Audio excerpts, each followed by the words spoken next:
Welcome to your academy, Munilal sir. My dear students, today I am going to teach class 9 subject English book Moments, chapter number 2, The Adventures of Toto.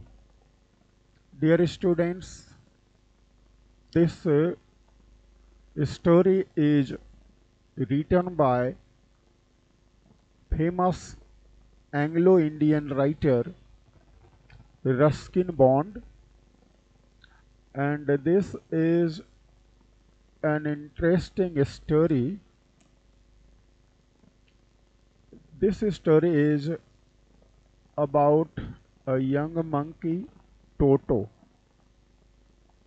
तो dear students, आइए शुरू करते हैं आज का explanation Hindi में।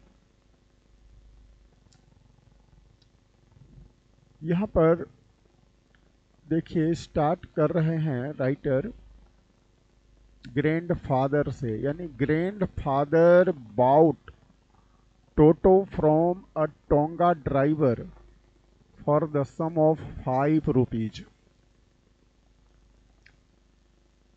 Ruskin Bond बताते हैं कि दादाजी, यानी यहाँ पर स्टोरी जो सुना रहे हैं स्वयं आपको नरेटर सुना रहे हैं, और नरेटर कोई और नहीं रस्किन बॉन्ड ही हैं। तो रस्किन बॉन्ड कहते हैं कि मेरे दादाजी ने टोटो को किसी टोंगा ड्राइवर से 5 रुपये में खरीदा। ठीक है, कहाँ से खरीदा? टोंगा ड्राइवर से। और कितने में खरीदा? 5 रुपये में। The Tonga driver used to keep the little red monkey tied to a feeding trough. यह जो टोंगा ड्राइवर था, यह कैसे रखता था टोटो को? कहता है वह लिटिल रेड मंकी अर्थात लाल रंग के छोटे से मंकी को, यानी टोटो को बांधे हुए रखता था टू ए फीडिंग ट्रफ, एक नाद में। फीडिंग ट्रफ मतलब नाद जिसमें जानवरों को खाना खिलाया जाता है। ठीक है। And the monkey looked so out of place there that grandfather decided he would add the little fellow to his private zoo. और राइटर क्या कहते हैं कि वहां पर यह बंदर कैसा दिखता था? Looked so out of place, इतना अशोभनीय दिखता था। आउट ऑफ प्लेस यानी वह प्लेस उसके रहने लायक नहीं था, ये कहना है। जहां पर वह रह रहा था टोटो, वह जगह उसके लिए नहीं थी। ठीक है, तो आउट ऑफ प्लेस लग रहा था देखने में। इसलिए ग्रैंडफादर ने क्या फैसला किया? ही वुड ऐड, वह शामिल करेगा। ऐड मीन्स यहाँ शामिल करना। किसे? लिटिल फेलो को, यानी टोटो को, टू हिज प्राइवेट जू, अपने निजी चिड़ियाघर में। अर्थात टोटो उस टोंगा ड्राइवर के यहाँ देखने में आउट ऑफ प्लेस लग रहा था, इसलिए सोचा कि मेरे चिड़ियाघर में यह अच्छा रहेगा, ठीक से रहेगा। तो टोटो को उसके ग्रैंडफादर ने 5 रुपये में खरीद लिया। चलिए आगे देखते हैं। Toto was a pretty monkey. Toto कहता है खूबसूरत बंदर था। His bright eyes sparkled with mischief beneath deep set eyebrows. कहता है उसका जो ब्राइट आईज था, उनकी जो चमकीली आंखें थी, उससे शरारत चमक रही थी। स्पार्कल्ड विथ मिस्चीफ यानी शरारत से भरी हुई उनकी आंखें। और आंखें कैसी थी? डीप सेट आईब्रोज यानी अंदर धसी हुई। बीनीथ मतलब नीचे, आईब्रोज भवों को कहते हैं। ठीक है, अंदर धसी हुई भवों वाली आंखों से शरारत ही झलकती थी।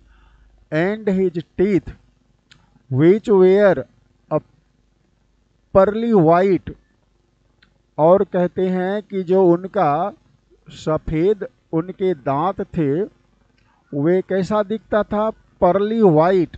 पर्ली मतलब मोती की तरह, ठीक है। उनके दांत कैसे थे आपको एग्जाम में पूछा जाएगा। तो पर्ली वाइट मोती की तरह सफ़ेद।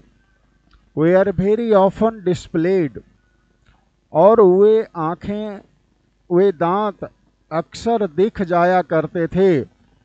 इन ए स्माइल, जब वह मुस्कुराता था, that frightened the life out of elderly Anglo Indian ladies, और उसकी मुस्कुराहट देखकर, उनके दांतों को देख करके जो बुजुर्ग एंग्लो इंडियन लेडीज थीं उन्हें काफ़ी डर लगता था।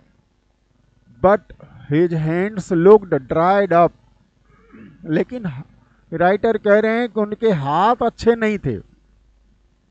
वे कैसे दिखते थे, ड्राइड अप, सूखे हुए, as though they had been pickled in the some of many years.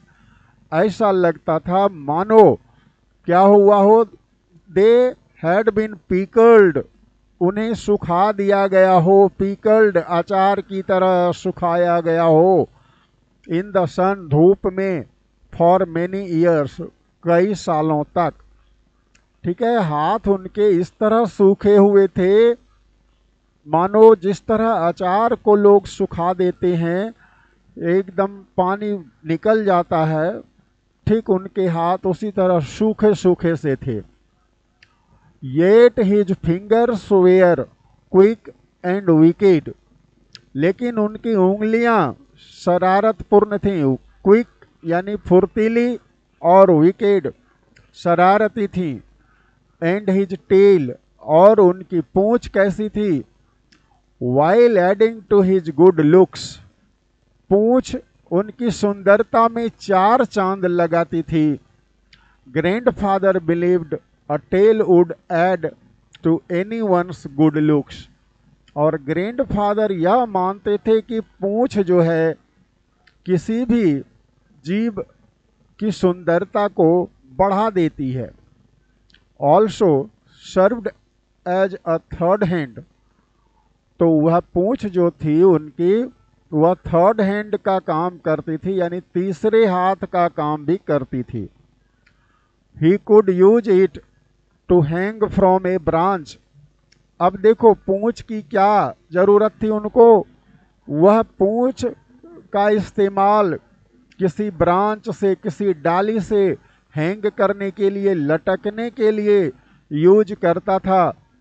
And it was capable of scooping up any delicacy that might be out of reach of his hands, और कहता है वह अपनी पूंछ की मदद से क्या करता था, कैपेबल ऑफ यानी वह समर्थ था क्या, scooping up, any, scooping up मतलब नीचे की कोई चीज को ऊपर उठाना, ठीक है, तो वह नीचे की कोई चीज को ऊपर उठा सकता था।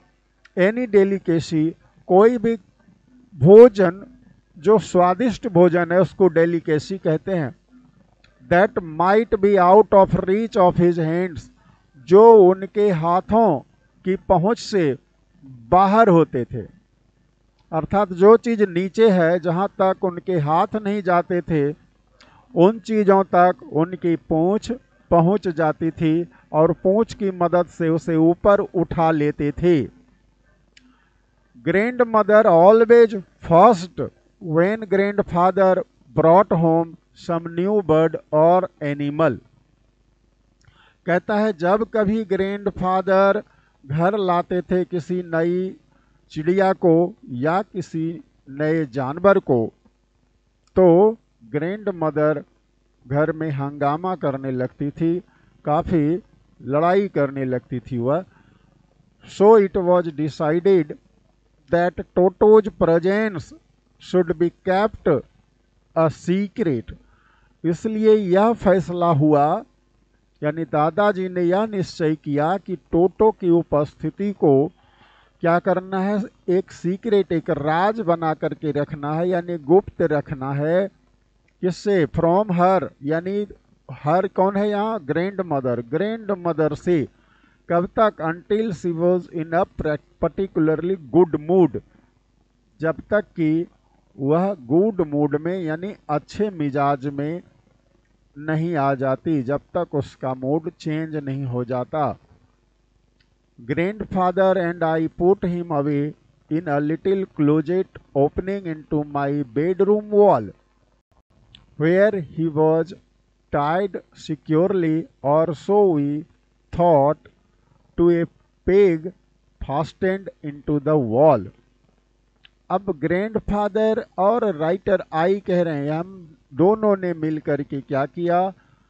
Put him away in a little closet, एक छोटी सी कोठरी में उसको रखा, और जिसका दरवाजा था इनटू माई बेडरूम वॉल, मेरे बेडरूम के दीवार की तरफ। वेयर ही वॉज टाइट, जहां उसे बांधा गया था, सिक्योरली यानी टाइटली, कस करके उनको बांधा गया था मजबूती के साथ। और so we thought to a peg fastened into the wall, और हम लोगों ने सोचा कि उसको कहाँ बांधा जाए? टू ए पेग, किसी खूंटी में, जो खूंटी जो है बंधी हुई थी, इनटू द वॉल, दीवार के अंदर वह खूंटी ठोकी गई थी, बंधी थी। ठीक है, उसी खूंटी में बांध करके टोटो को रखा गया था।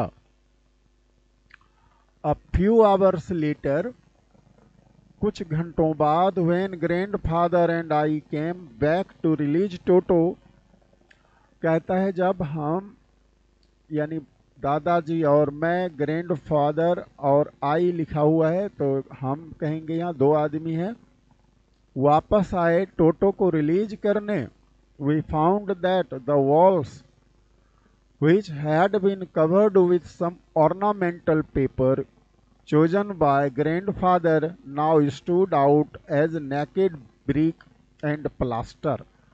तो क्या देखते हैं कुछ घंटों बाद कि जो दीवार पहले ऑर्नामेंटल पेपर यानी सजावटी कागज से, जिसे दादाजी ने चुन चुन के लाया था, सजावटी कागज से जो दीवारें पहले कवर्ड थी, ढकी हुई थी, ठीक है, कवर्ड, ढकी हुई, now stood out as naked brick and plaster. अब वह दीवार कैसी दिख रही थी? बिल्कुल नग्न, ठीक है, ईंट वाली और प्लास्टर वाली, यानी प्लास्टर सारे झाड़ दिए उसने, अब दीवार की ईंट नजर आ रही थी।